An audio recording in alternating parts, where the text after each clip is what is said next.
Party ने कांग्रेस के कुशासन को 2003 में उखाड़ के फेंका। ये उन्हीं का परिश्रम था, ये उन्हीं का समर्पण था, ये उन्हीं की तपस्या थी, जिसके कारण कांग्रेस के कुशासन का अंत हुआ। और सुशासन की शुरुआत अगर मध्य प्रदेश की धरती पर किसी ने की तो मैं बड़े गर्व और श्रद्धा के साथ कहता हूं, उनका नाम है आदरणीय दीदी उमा भारती जी। उनका तालियां बजा के एक बार आप अभिनंदन कीजिए। तिरंगे की शान की खातिर उन्होंने मुख्यमंत्री पद छोड़ा, बाद में गौर साहब मुख्यमंत्री बने और बाद में फिर पार्टी ने मुझे ये आदेश दिया कि मैं अब सरकार चलाऊं। मेरी हर संभव कोशिश रही कि दीदी ने जिस तपस्या से सरकार बनाई है उस तपस्या को कदापि व्यर्थ ना जाने दूं। और इसलिए हमेशा मन में यही भाव रहता है, और मेहनत कर, और काम कर, बिल्कुल चुप मत बैठ, तुझे कसौटी पे खरा उतर के बताना है शिवराज। और दीदी आज भी पहली बैठक मैंने सवेरे 6:30 बजे की। कल मैंने की थी रायसेन जिले की बैठक, वो भी सवेरे 6:30 बजे वर्चुअल मैंने बैठक की थी।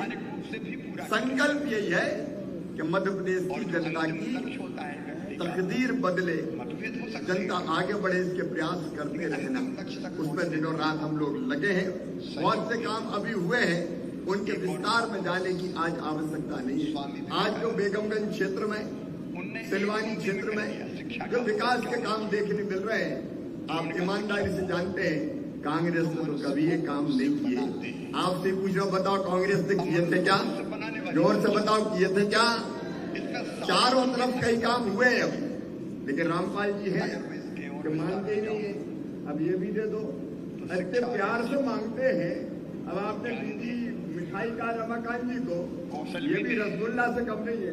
और नागरिकता के संस्कार भी धीरे से आएंगे और कहते अरसद गांव से रह जाए पानी के लिए। इतने प्यार से मांगते हैं कि कोई मना कैसे कर सकता है। और इसलिए आज रामपाल जी ने 500 करोड़ के तो कहिए लगे भूमि पूजन और शिलान्यास के काम, ये तो करवाई दिए। और एक गर्व की बात है, देखिए 4 महापुरुष थे, उनको अगर हम भगवान के समकक्ष माने, दीदी ने पूरा विश्लेषण किया है, अद्भुत विश्लेषण किया है, सचमुच में अद्भुत विश्लेषण किया है। आज बेगमगंज की सियाबाद की इस पवित्र धरा पर उनकी मूर्तियां लगी है, और ये मूर्तियां हमें देशभक्ति की प्रेरणा देंगी, शौर्य की प्रेरणा देंगी, भक्ति की प्रेरणा देंगी और जनता की सेवा की प्रेरणा देगी। रामपाल जी, अद्भुत काम सब समाजों के साथ मिलकर आपने किया है। मैं आपका अभिनंदन करता हूँ, मैं आपके प्रयासों का स्वागत करता हूँ। कई विकास के काम संपन्न हो चुके हैं, लेकिन आज रामपाल जी कल फिर पहुंचे रात को और उन्होंने कहा कई काम रह गए। हमने कहा क्या क्या रह गए? तो इन्होंने कहा थोड़ी वोल्टेज की समस्या है। हमने कहा थोड़ी है कि ज्यादा है?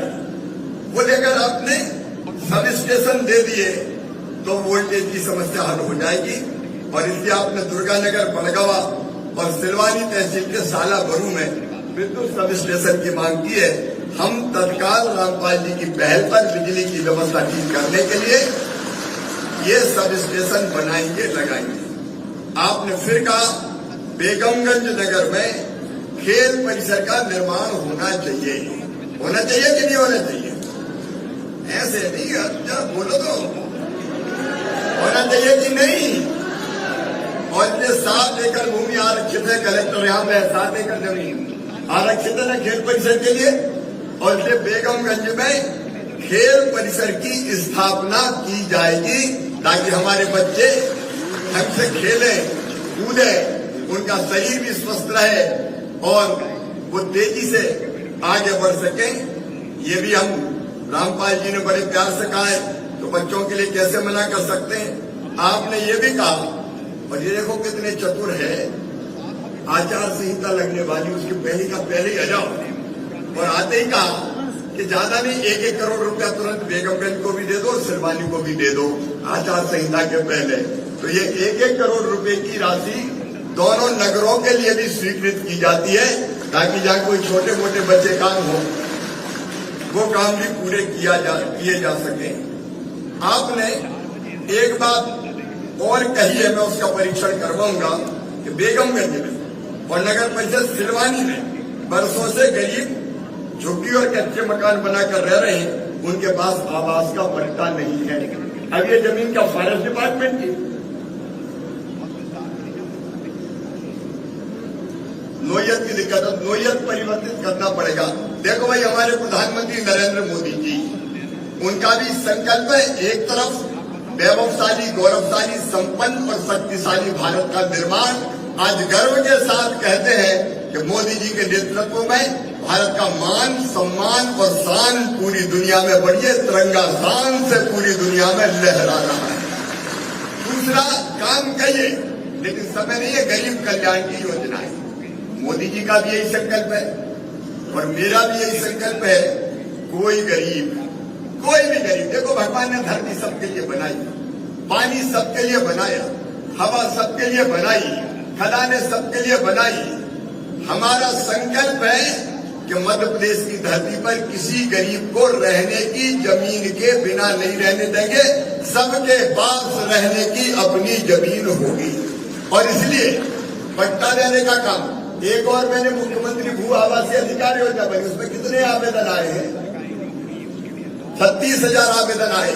ये मेरी बहनें बैठी हैं, कई इसी आस में होगी कि काश हमें भी जमीन का टुकड़ा मिल जाता, हमारे पास भी पट्टा मिल जाता, तो हमारा मकान भी बन जाता। हमारा संकल्प है कि चाहे बेगमगंज नगर हो और चाहे सिलवानी नगर हो, हर गरीब को जमीन का पट्टा देके जमीन का मालिक बनाएंगे। रहने की जमीन का मालिक हर गरीब होगा। होना चाहिए ना? अरे होना चाहिए कि नहीं? और इसके दोनों जगह का भी परीक्षण करना है। और बाकी भी, एक तरफ गुंडे, बदमाश और भूमाफियाओं से जमीन छीनना। कितनी जमीन छुड़ाई पता है? 21,000 एकड़ जमीन माफियाओं से छुड़ा चुके हैं। 21,000 एकड़ जमीन, जिसकी कीमत है 15,000 करोड़ रुपया, हम गुंडों से छीनेंगे और गरीबों में बांटेंगे। ये हमारा संकल्प और उसका काम चल रहा है। तो इनको भी पट्टे देंगे या शासकीय बात शासकीय में देंगे। और वापिस कितनी छुड़ाई? 80 हेक्टर यहाँ पे छुड़ाई। तो उसमें आबादी की कौन सी है वो निकाल दो, ताकि भावी पट्टे दिया जा सके। एक और रामपाल जी ने मांग की है कि रोड की आपने पहले से स्वीकृत 11 हैदरगढ़ बेगमगंज, इस रोड की बात की, सुल्तानगंज, सियरमुख, टड़ा, केसरी, गौर, झमर। तो ये रोड भी बनाया जाएगा जल्दी, इसका काम प्रारंभ होगा। और जब मैं अभी आया तो सुल्तानगंज क्षेत्र के सारे प्रमुख नेता हमारे, जिनके साथ मैंने पदयात्रा की है, वो सब मिले और उनका सुल्तानगंज बेगमगंज रोड अब अपनी सरकार है, ये डामर का बनता है, उखड़ जाता है, इस बार ऐसा बनवा दो कि कई साल तक नहीं उखड़े। और इसलिए आज हम फैसला कर रहे हैं, Sultanganj Begumganj road cement concrete का बनाया जाएगा, ताकि कई वर्षों तक वो रोड हमारा लगातार चलता रहे। अभी रामपाल जी ने बड़े प्यार से कह दिया कि सेमरा खास जला से पानी का रिसाव मैं तत्काल निर्देश दूंगा उसको ठीक करने के। आपने राय पानी बैराज मांगा है, उसको भी हम बनाएंगे। आपने पापड़ा तालाब के लिए 4 करोड़ 45 लाख रुपए मांगे, वो भी बनाया जाएगा। और एक बात और, हमारी जमीन डूबी है, आपने त्याग किया है, तो मैं 2 चीजें केवल कह रहा हूं। नंबर 1 कि बेगमगंज क्षेत्र में भी अभी मुझे बेबस नदी की बात बताई है, सिंचाई के लिए जितनी छोटी छोटी योजनाएं बन सकती है हम सर्वे कराएंगे और जहां जहां पानी रोक के पानी दिया जा सकता है पानी देने का काम करेंगे। बेगमगंज जैसी चिंता न करें। अभी हमारी सेमरा जलाशय की योजना पूरी हो ही रही है। और दूसरी बात, बिना बहुउद्देशीय सिंचाई परियोजना से बेगमगंज तहसील के जितने भी गांव हैं जो जल जीवन में कवर नहीं हुए, मेरी बहनों, उन सारे गांवों में वहां से हम पानी लाने के लिए हम पंप लगाएंगे, हम वहां ट्रीटमेंट प्लांट बनाएंगे, पाइपलाइन डालेंगे और आपके गांव में भी पाइपलाइन पहुंचा के घरों में टोटी वाला नल लगा के पानी देंगे। टोटी वाला नल लगाएंगे ताकि हैंडपंप की झंझट से मेरी बहनें बच पाए, इसलिए ये काम भी हम निश्चित तौर पर करेंगे। समय आज मेरे पास अधिक नहीं है। आपने जो जो मांग की है उन सबको, और इसके बाद मुझे फिर बताएं, महीना 15 दिन बाद फिर रामपाल जी आएंगे, ऐसे करते हैं और फिर जाएंगे भाई साहब ये काम और रह गया है, चिंता काय को करते हो। अपनी कोई कमलनाथ की सरकार थोड़ी जो कहते थे खजानी खाली है, मामा सब ले गया। मैंने कहा मामा औरंगजेब थोड़ी था जो लूट लाट के ले गया। मैं आपसे कह रहा हूं, जनता के कल्याण और मध्य प्रदेश के विकास के लिए पैसे की कोई कमी नहीं आने देंगे। ये हमारा संकल्प है, प्रधानमंत्री जी का भी संकल्प है, जिसको हम भी पूरा करने में लगे हुए। रोटी, आप जानते प्रधानमंत्री गरीब कल्याण योजना, निःशुल्क राशन। आपने कभी सोचा था ऐसा राज्य भी आएगा जिसमें गेहूं फ्री में दिया जाएगा? प्रधानमंत्री गरीब कल्याण योजना का निःशुल्क 1 रुपया किलो, मुख्यमंत्री अन्नपूर्णा योजना का, फिर मकान। अभी मैंने पट्टे की बात कही है, आवास प्लस के कितने मकान आ गए अपने अभी जिले में? आवास प्लस के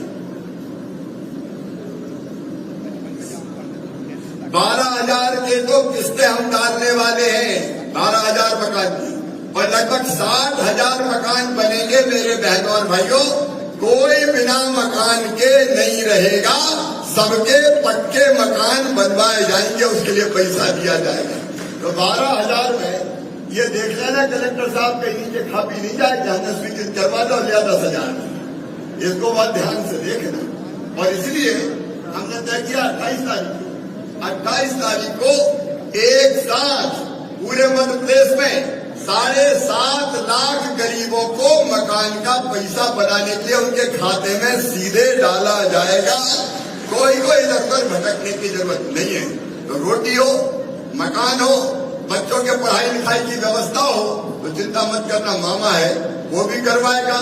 बेटी की शादी हो, बीमार का इलाज हो, जिंदगी की जितने कष्ट और तकलीफें हैं जो देखते हो माँ जी ने भारतीय जनता पार्टी की सरकार बनाई थी, उनको दूर करने में हम कोई कसर नहीं छोड़ेंगे।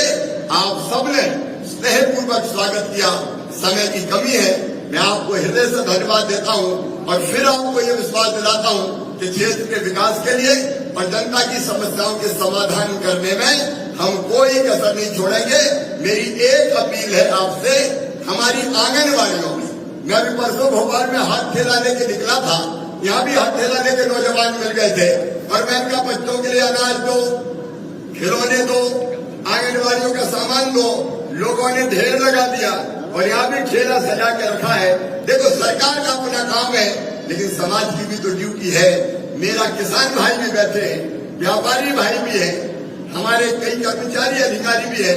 मेरा सबसे निवेदन है, आंगनबाड़ी में सरकार की तरफ से जो आता है उसके अतिरिक्त अपनी तरफ से भी कुछ चीजें बच्चों के लिए भेंट करें। बच्चा हमारा कोई भी कुपोषित नहीं रहेगा, ये हमारा संकल्प है। इस संकल्प में सरकार के साथ मैं समाज को भी जोड़ने की आपसे अपील करता हूं। हम मिलकर अपने बच्चों को भरपूर पोषण आहार उपलब्ध करवाएंगे ताकि वो स्वस्थ हो सके। ये अभियान भी बेगमगंज में आप चलाने की कृपा करें।